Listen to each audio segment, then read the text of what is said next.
Hi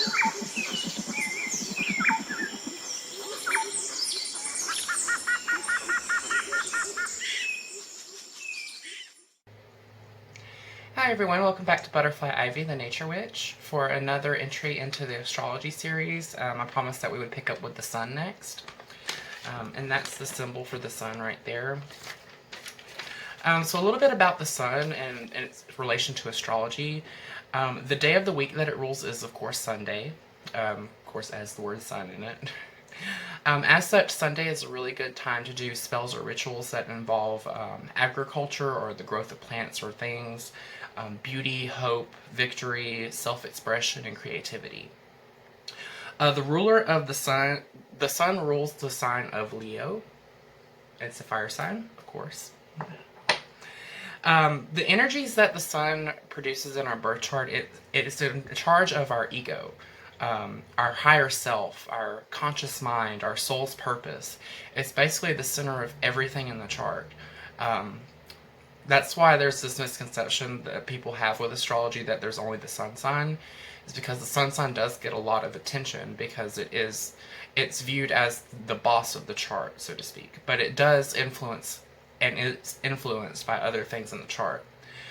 In terms of that, the sun really, like I said, affects almost everything in the chart. Some things in the chart can affect the sun, especially the moon sign and the rising sign. That's why your big three, your sun, moon, and rising is so important in astrology, and why people will often ask you that in the astrology community, what are your big three, so they know exactly what and who they're dealing with. In terms of exalted placement, the sun is exalted in the sign of Aries. And the reason for this being, the reason the sun's energies work really well in the sign of Aries is because Aries is the initiator. They're the pioneer of the zodiac. They're the ones that get the ball rolling and get things started, get things moving. So basically, it's a really good place to have as your conscious mind in the center of yourself. To be someone that's not afraid to make changes, do things differently, start projects and things of that nature. The sign that it's in detriment in is in Aquarius. And the reason it's in detriment in Aquarius is because Aquarius is the sign that's all about either rebelling or reforming.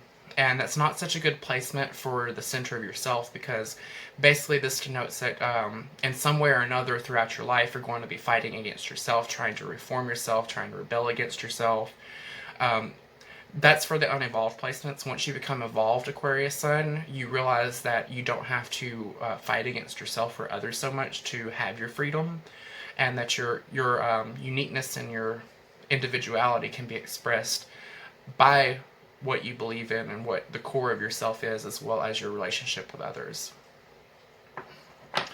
The sign that it's in fall in is in Libra.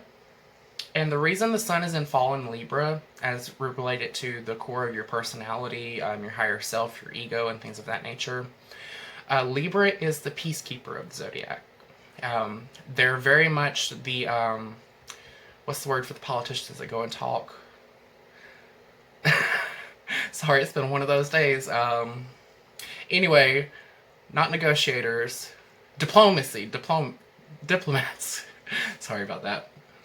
And the reason that's not so good for the sun sign in terms of your core self and your higher self and your ego is because you're always, with the Libra sun, you're pretty much going to be spending a lot of your life trying to compromise in order to keep the peace with yourself.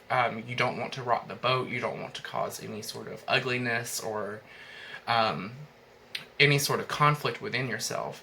So you try to let things go by the wayside and try to compromise, and it doesn't work out so well because those issues, they have to be dealt with, and eventually they will push themselves.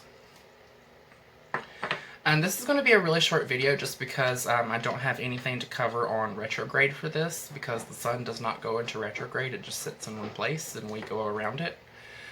So it can't really go into retrograde, which is a good thing, because I can't imagine, if it did, having a retrograde sun in your chart where you have problems with knowing your true self. That's already a problem with some people in some placements, but it would just be exacerbated if that was the case. So thank goodness that that doesn't happen. Well, that's all I have for the sun. Next time I will, since I've already done Mercury, I'll skip straight to the moon. I think I'll do the big three next. So the moon will definitely be the next one in the series. Sorry to be skipping around so much. But once we get out of the inner planets of astrology, we'll be able to go more in order, so to speak.